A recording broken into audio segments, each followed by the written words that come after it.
సంక్రాంతి ఎందుకు జరుపుకుంటారో చిన్న కథ. ఒకప్పుడు సూర్యపురం అనే అందమైన పల్లె ఉండేది.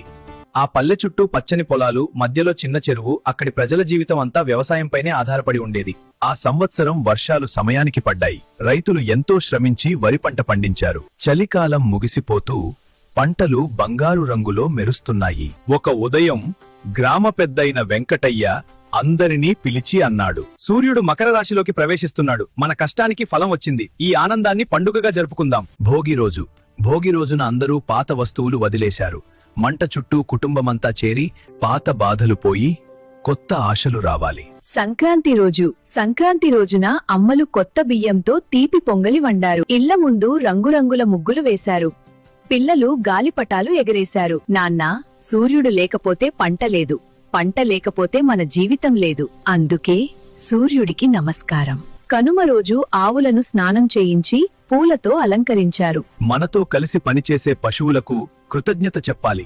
ఆ రోజు సూర్యపురం గ్రామమంతా నవ్వులు, పాటలు, ఐక్యతతో నిండిపోయింది. అప్పటినుంచి సంక్రాంతి అంటే కష్టానికి ఫలితం, ప్రకృతికి కృతజ్ఞత, కుటుంబంతో కలిసి ఆనందం. అందుకే మనం ప్రతి సంవత్సరం సంక్రాంతిని ఇంత ఘనంగా జరుపుకుంటాం.